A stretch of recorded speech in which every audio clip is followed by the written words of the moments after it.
আমি আমার ভাগ্নেকে অনেক ছোট মনে করতাম। একদিন বাড়িতে কেউ ছিল না, তখন হঠাৎ করে আমার ভাগ্নে তোয়ালে পেঁচিয়ে আমার ঘরে দৌড়ে এলো।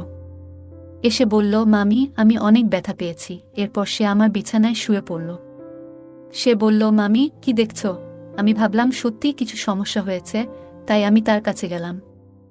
কিন্তু যখন আমি তাকে দেখতে গেলাম, হঠাৎ করে সে আমাকে তার যে ছেলেটিকে আমি এতদিন নির্দোষ মনে করতাম, সে মুহূর্তের মধ্যেই এমন কিছু ঘটালো যা আমি কল্পনাও করিনি। ১৯ বছর বয়সে আমার বিয়ে হয়। আমি অনেক সুন্দর দেখতে। বাইরে বের হলে সবাই আমার দিকে চেয়ে থাকত। মনে হতো তারা আমাকে কিছু বলতে চায়, কিন্তু আমি কাউকেই পাত্তা দিতাম না। বন্ধুরা, রেডি থাকো, আজকের গল্পটা অনেক বেশি স্পেশাল হতে চলছে। আমার বিয়ে হয়েছিল আমার থেকে অনেক বড় বয়সের একজন মানুষের সাথে। যখন আমার বয়স ছিল ১৯, তখন আমার স্বামীর বয়স ছিল ৩৫। তাকে দেখলেই আমার রাগ হতো এবং আমি তাকে কখনো কাছে আসতে দিতাম না।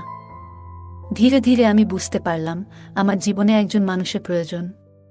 একদিন আমার নন্দের ছেলে কুণাল আমাদের বাড়িতে এলো। প্রথমবার তাকে দেখছিলাম, কারণ সে আমাদের বিয়েতেও আসতে পারেনি। সে আমাকে আলিঙ্গন করল, যা দেখে আমার স্বামী একটু বিরক্ত হল।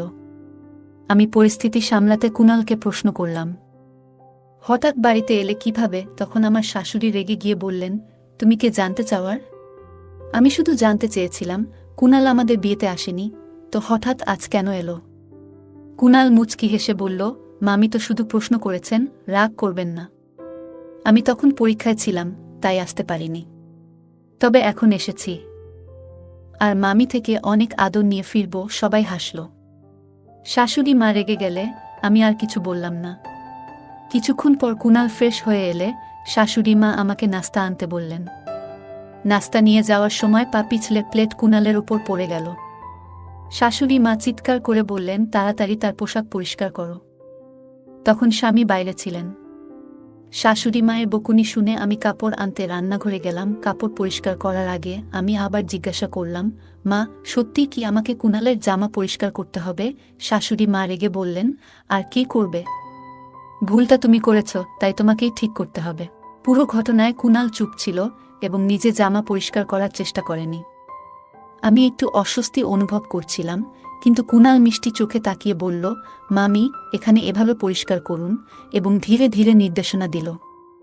ঠিক তখনই আমার স্বামী রাজু ফিরে এসে আমাকে এই কাজ করতে দেখে রেগে বললেন, তুমি এটা কেন করছো? আমি সব খুলে বললাম, আমি ইচ্ছা করে এটা করছি না, শাশুড়ি মায়ের নির্দেশেই করছি। রাজু শাশুড়ি মায়ের দিকে তাকিয়ে বললেন, কুণাল এখন আর ছোট নয় যে আমার স্ত্রীর সাথে এমন কাজ করানো হবে। যা হয়েছে তা দুর্ঘটনা ছিল। ভবিষ্যতে এমন কাজ করার চেষ্টা করো না যা একজন পুরুষের কাজ। তারপর কাপড়টা আমার হাত থেকে সরিয়ে নিয়ে চলে গেলেন। বাজারের জিনিসপত্র পাশে রেখে তিনি বেরিয়ে গেলেন। তারপর আমি সেই জিনিসপত্র নিয়ে রান্নাঘরে চলে গেলাম। কুণাল ও আমার পিছু পিছু এলো। নল থেকে হাত ধোয়ার সময় সে আস্তে আস্তে কিছু বলছিল, যেন তার মনের মধ্যে কিছু ভারী কষ্ট জমে আছে। আমি শুনলাম সে বলছিল, এখান থেকে চলে যাব। আমি অবাক হয়ে বললাম, কুণাল, তুমি তো মাত্র কয়েক ঘন্টা আগে এখানে এসেছ, এত তাড়াতাড়ি চলে যাওয়ার কথা ভাবছ কেন? তখন কুণাল বলল, আমি তো বাইরের মানুষ, তাই হয়তো এখানে থাকার কোনো মানেই নেই। মামিও আমাকে হয়তো বাইরের লোক মনে করেন। মায়ের স্নেহ পেতে এসেছিলাম, কিন্তু হয়তো আমার ভাগ্যে তা নেই। এই কথা বলে সে চলে যেতে চাইল। আমি তখন হঠাৎ করেই তার হাত ধরে ফেললাম। হাতটা একটু জোরে টেনে ফেলায় সে আমার একেবারে কাছে চলে এলো। তখন আমি দ্রুত তাকে সরিয়ে দিয়ে বললাম, দুঃখিত, আমি ভুল করে ফেলেছি কুণাল, আমি ভুল করে তোমাকে টেনে এনেছিলাম। বলার পর আমি তাকে বোঝানোর চেষ্টা করলাম, কুণাল, রাজুর কথাগুলোকে মন থেকে নিও না। আসলে আমি আমার স্বামীকে তেমন গুরুত্ব দিই না। সে শুধুমাত্র সম্পত্তির জন্য আমার পেছনে ঘুরে বেড়ায়। তোমার পোশাকে কিছু পরলেও আমি পরিষ্কার করতাম, যেমনটা তোমার জামাকাপড় পরিষ্কার করেছি। যদি আদর পেতে চাও তবে এখানেই থাকো, না হলে রাজুর কথা মনে রেখে চলে যেতে পারো। বলার পর আমি বললাম, দেখো এখন কি করবে? কুণাল বলল, মামি, আপনার কথাগুলো শুনে আমার সব রাগ গলে গেল। এখন শুধু আপনার জন্য এখানে থাকব। আপনি বললে এখন থেকে আমি আপনারই। বলেই সে আমাকে আলিঙ্গন করল। কুণালের কথাগুলো আমার মনে প্রভাব ফেলছিল। 5 দিন পলকে কেটে গেল এবং কুণাল বাড়ির সদস্য হয়ে উঠল। প্রতিদিন সকালে রাজু তাকে দোকানে নিয়ে যেত। কুনাল আসার পর বাড়ির কাজের চাপ বেড়ে গেছিল। শাশুড়ি মা মন্দিরে থাকায় সাহায্য করতেন না এবং রাজুর আয় কম ছিল, তাই কাজের লোক রাখা সম্ভব ছিল না। একদিন আমি রাজুকে বললাম, রাজু, এত কাজ আর পারছি না। বাড়িতে আরও একজন সদস্য, কিন্তু শাশুড়ি মা সাহায্য করছেন না। শাশুড়ি মা আমাদের কথা শুনে রেগে গিয়ে বললেন, এ বয়সে তুমি আমার কাছ থেকে কাজ করাতে চাও? এরপর তর্ক শুরু হয়। রাজু এসে বলল, মা আর কাজ করতে পারবে না, তাই বাড়ির কাজের জন্য কুনালকেই সাহায্য করতে হবে। রাজু কুনালকে বলল, তুমি দোকানে যাবে না, বাড়িতে মামির কাজে সাহায্য করবে। রাজু কুনালকে আমার সাথে বাড়িতে রেখে দায়িত্ব এড়ানোর সিদ্ধান্ত নিল। পরের দিন থেকে কুনাল আমার সাথে কাজ করতে শুরু করল। শাশুড়ি মা মন্দিরে যেতেন, রাজু দোকানে, আর আমি নাশতা শেষে কুনালের সাথে বসে খেতাম। কুনালের কিছু আচরণ আস্তে আস্তে আমার নজরে আসতে শুরু করেছিল। যখন শাশুড়ি মা ও রাজু বাড়িতে থাকতেন, তখন সে দূরত্ব বজায় রেখে কাজ করত, কিন্তু যেই তারা বেরিয়ে যেতেন, কুনাল আমার অনেক কাছাকাছি চলে আসত। তবে ভালো দিক ছিল যে শাশুড়ি মা যে কোনো সময় বাড়ি ফিরে আসতেন, আর এই ভয়ে কুনাল কিছুটা সতর্ক থাকত। সকালের দিকে যখন শাশুড়ি মা ও রাজু বাইরে যেতেন, তখন কুনাল মাঝে মাঝে আমার কাছে তার ব্যক্তিগত কাজের জন্য বলত। যেমন সে যখন গোসল করতে যেত, আমাকে বলতো তার কাপড় বিছানায় গুছিয়ে রাখতে। তার সাহস এতটাই বেড়ে গিয়েছিল যে একদিন সে আমাকে বলল, মামি, আজ তুমি শাড়ি পরে আসো, শাড়িতে তোমাকে অনেক সুন্দর লাগে। আমি এইসব বিষয়গুলো উপেক্ষা করছিলাম, কিন্তু তার আচরণ ক্রমশ বাড়ছিল। একবার সে বলল, মামি, গোসলের জন্য বালতিতে জল ভরে দাও। সেদিন আমি রান্নার জন্য সবজি নিয়ে বেশ বিরক্ত ছিলাম, তাই গোসলের জন্য খুব গরম পানি ভরে রেখেছিলাম। কিছুক্ষণ পরে কুনাল বাথরুম থেকে দৌড়ে আমার ঘরে চলে এলো। তার গায়ে শুধু একটি তোয়ালে জড়ানো ছিল। সে ঘরে ঢুকে বলল, মামি, আমাকে পুড়ে যাওয়া মলম লাগিয়ে দেও, খুব গরম লেগে গেছে। আমি তখন বুঝতে পারলাম আমি রাগের মাথায় অত্যধিক গরম পানি দিয়েছিলাম, আর সে হয়তো পানি পরীক্ষা না করেই গোসল শুরু করেছিল। কুনাল আমার দিকে এসে বলল, মামি, খুব জ্বালা করছে, কোনো ক্রিম বা কিছু আছে কি? একটু লাগিয়ে দাও। সে তার পা দেখালো যেখানে সে বলছিল পুড়ে গেছে। আমি একটু নার্ভাস হয়ে গেলাম এবং বললাম, আমার ভুল হয়েছে, রাগের মাথায় এমনটা করিনি। আমি কুনালকে বললাম, আমার উচিত ছিল না এত গরম পানি সেখানে রাখা, কিন্তু তুমিও তো আগে দেখে নিতে পারতে পানিটা কতটা গরম। কুনাল হেসে বলল, এসব বাদ দাও, আগে আমার পায়ের দিকে তো দেখো। আমি তখন লজ্জা আর অস্বস্তিতে আস্তে আস্তে তার পায়ের তোয়ালেটা সরাতে লাগলাম। দেখি তার হাঁটুর উপরে কিছুটা জ্বলে গেছে। একজন তরুণ ছেলেকে এভাবে স্পর্শ করতে গিয়ে আমি একটু অস্বস্তিতে পড়ে গেলাম। তোয়ালেটা সরানোর আগে একবার কুনালের দিকে তাকালাম। তার চোখের চাহনি দেখে আমি একটু দূরে সরে গেলাম। তারপর বললাম, তুমি মিথ্যে অভিনয় করছো, তাই না? কুনাল বলল, মামি, আমি জানতে চাইছিলাম তুমি রাগ থেকে এটা করেছো নাকি আমার জন্য চিন্তিত ছিলে। আমি তো শুধু তোমার সাথে একটু মজা করছিলাম। তার কথায় আমি রেগে গেলাম। হঠাৎ সে আমার হাত ধরে তার দিকে টেনে নিল আর চোখে চোখ রেখে বলল, মামি, আমি তোমার কাছে কেমন? তার প্রশ্নটা অদ্ভুত লাগল। আমি বললাম, কুনাল, এটা তুমি কি করছো? আমি তোমার মামি, এটা ভুলে যেও না। আমার হাত ছেড়ে দাও, না হলে আমি তোমার মামার কাছে অভিযোগ করব। আমি বললাম। কুনাল উত্তর দিল, মামা আমাকে এখান থেকে বের করতে পারবেন না। তার কথা শুনে আমি অবাক হয়ে গেলাম।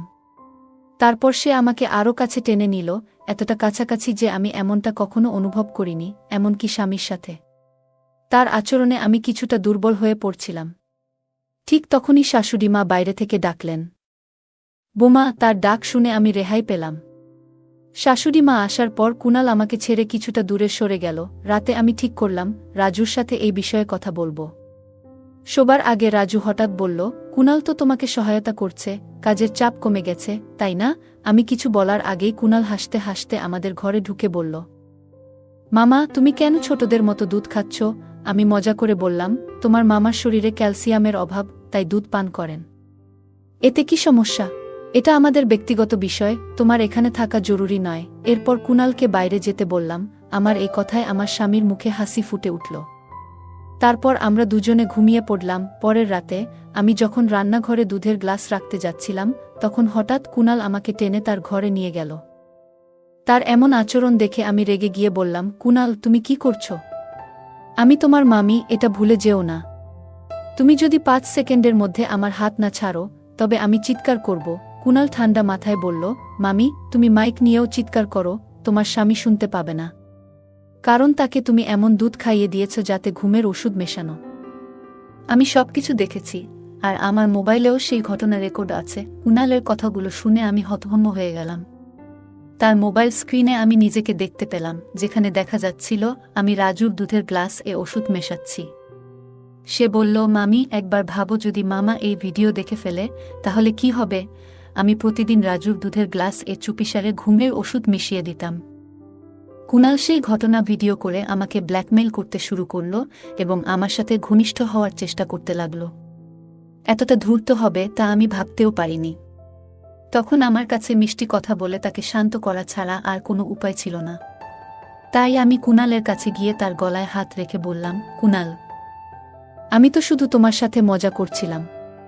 তুমি যখন থেকে এখানে এসেছ তখন থেকেই তুমি আমার খুব কাছের মানুষ হয়ে গেছ, কিন্তু আমি বলতে পারিনি। আজ সুযোগ পেয়েছি তাই বলছি। আমি কুনালকে এমনভাবে জড়িয়ে ধরলাম যেন সে আমার কথায় বিশ্বাস করে। কিছুক্ষণ পর বললাম, কুনাল, আমার পেটে হঠাৎ ব্যথা করছে, কাল এসে তোমার সঙ্গে দেখা করব। এই বলে আমি তার ঘর থেকে বেরিয়ে এলাম। পরের দিন থেকে রাজু কুনালকে তার দোকানে নিয়ে যেতে লাগল। কুনাল এর ওপর আমার একদম বিশ্বাস ছিল না। যদি সে ভুল করে কিছু বলে ফেলে তবে রাজুর সামনে আমার অবস্থার কি হবে ভাবতেই পারি না। রাজু ও কুনাল দোকানে চলে যাওয়ার কিছুক্ষণ পর আমি দোকানের দিকে গেলাম, যাতে কুনাল এর ওপর নজর রাখতে পারি। দোকানে ঢুকে দেখলাম সেখানে কেউ নেই। হঠাৎ সেখানে একটা গোপন ঘর দেখতে পেলাম, যা আমি আগে কখনো দেখিনি। আমি ভিতরে যেতে পারলাম না, কিন্তু সেখানে কারো কথা শোনা যাচ্ছিল। রাজু কুনালের সাথে কথা বলছিল, তুমি কবে কাজ শেষ করবে? টাকা নিয়ে চলে যাও। কুনাল মেয়েটির চেহারা দেখাতে চাইল, কিন্তু রাজু চুপ থাকতে বলল। আমার সন্দেহ ছিল কুনাল কিছু বলেছে। তাদের বেরিয়ে যাওয়ার শব্দ শুনে আমি দ্রুত বাসায় ফিরে এলাম। রাতে আমি পরিকল্পনা করলাম রাজুকে ঘুমের ওষুধ না দিয়ে কুনালের ঘরে গিয়ে মিথ্যে অভিযোগ তুলে তাকে ফাঁসিয়ে দেব। সন্ধ্যায় রাজু শাশুড়ির ঘরে ঢুকে চিন্তা করছিল। শাশুড়ি বললেন, তোমার বিয়ের 1 মাস হয়ে গেল, সুখবর নেই। হঠাৎ কুনাল আমাকে ডাকল, আমি চুপ থাকলাম।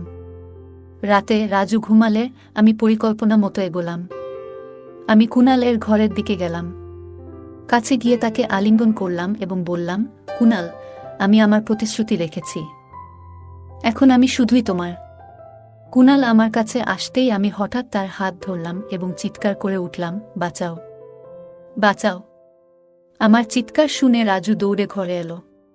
তখন আমি রাজুকে বললাম, তোমার ভাগ্নে আমার উপর জোর করার চেষ্টা করেছে, ওকে বাড়ি থেকে বের করে দাও।